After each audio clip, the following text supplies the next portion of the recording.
Okay, so now let's talk a little bit about fabric. Fabric is pretty much the base of your project. So depending on what you want to do or what you want to make, the fabric's really going to play an important part. There's a lot of variety of fabric types, and certain ones work specifically for certain projects better than others. So here I have a couple small stacks of fabric. I figured we could just kind of look at them individually and understand exactly what they're good for and what you might want to use them and why you wouldn't want to use them. So here's a few basic pieces of denim. And for the doll clothes items, we try to stick with denim that's like 7-ounce weight or lighter, a lighter weight. It's a thinner. This one has a little bit of stretch in it. Probably on the label it'll say 1 or 2% spandex.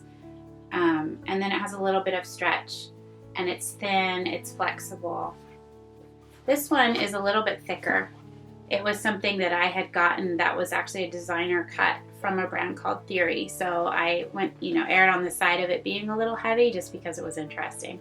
But denim like this that's not stretchy, that's thicker, works really well for distressing. So if you want to do the shredded kind of distress look with the bleach techniques that give it that authentic feel, a thicker denim is actually better for that.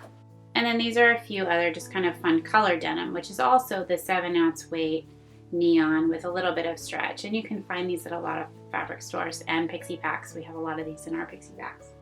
One of the most favorite types, I think, to sew with because it doesn't stretch is the woven cotton fabrics that you can find pretty much like in the quilting departments, or they're called quilting fabrics, and there's different qualities of them. Some are more expensive than others. But you can find a variety of cute prints.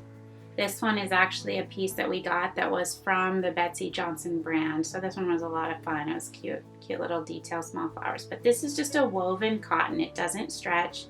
It works good for like a blouse or shirt, some skirts and dresses. So it's just a basic type of fabric. If you're not sewing clothing items, it works well for pillows or accent pieces like that. So when you feel it, you kind of get a good idea of what you're going to use it for.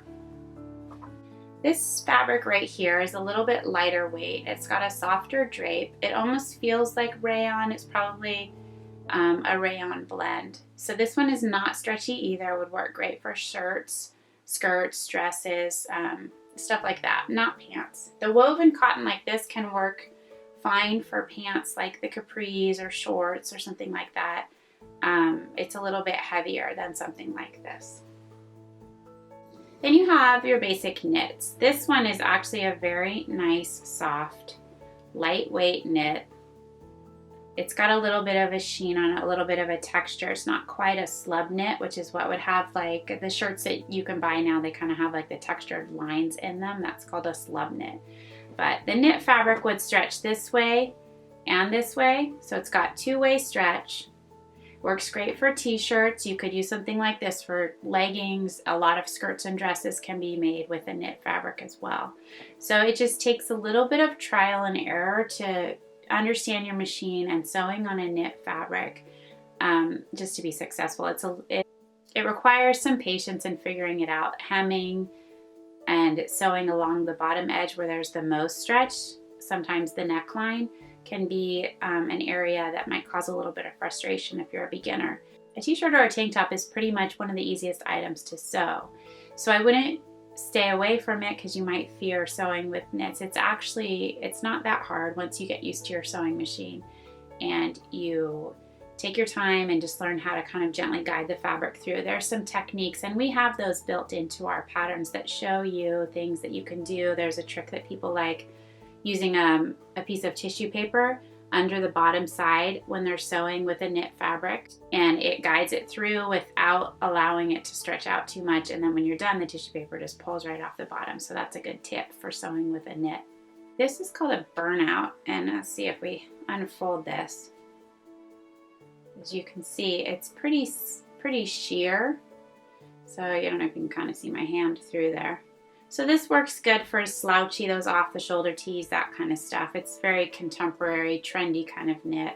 It's pretty easy to sew with. A lot of these, the thinner that they get, are actually easier to sew with. So I try to find the thinner, lightweight knit better than just the thick jersey knit that's at a lot of fabric stores. That tends to stretch out more. I have better luck with these lighter weight knits that feel like real people clothing, and then you get a better result with the items you make anyway because it's a little bit more authentic. Another fabric that you might want to sew with is corduroy. Corduroy is a little bit tricky. You just want to make sure, let's see, I'll hold this up so you can see. Corduroy has like textured lines in it from the way the fabric is woven.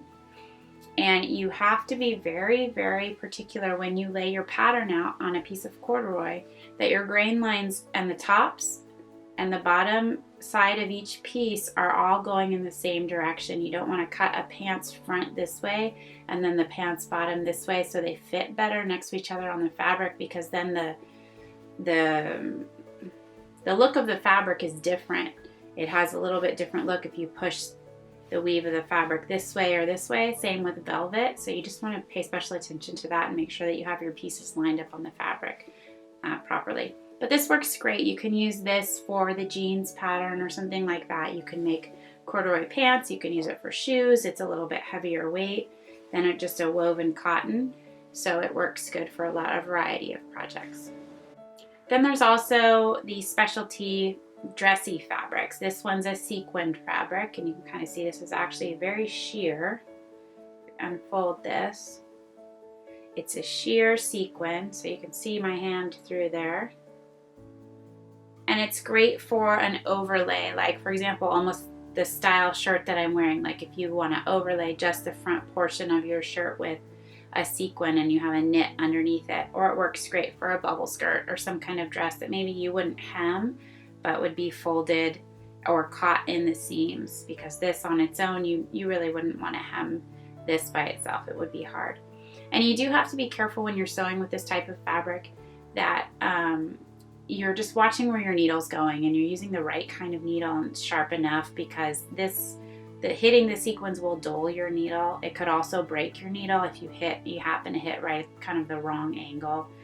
So you just have to take your time and just make sure you have extra needles on hand, and then probably change your needle after you've sewn with this type of fabric. Okay, now I have a few samples of just some clothing items, and you can see how the fabric plays an important part in how these pieces were designed.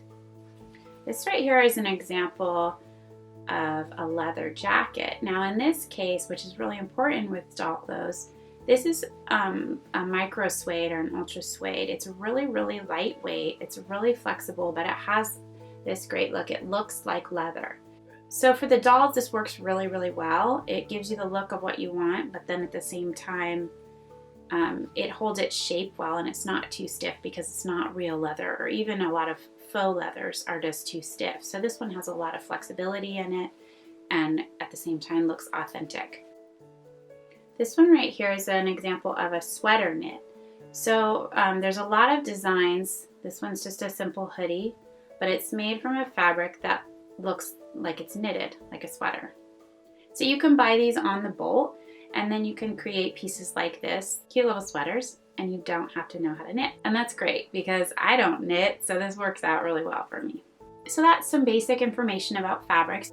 There are a lot of other types of fabrics like silk, velvet, taffeta, just anything that you're looking at. So there's a lot of information online you can get and figure out what fabrics work well. Most of the patterns provided either on Pixie Fair with the doll clothes or just projects you're trying to make or a tutorial that you're trying to follow will specify a fabric type for that project. So just pay special attention to that when you're picking out your fabric or looking through the fabric that you have.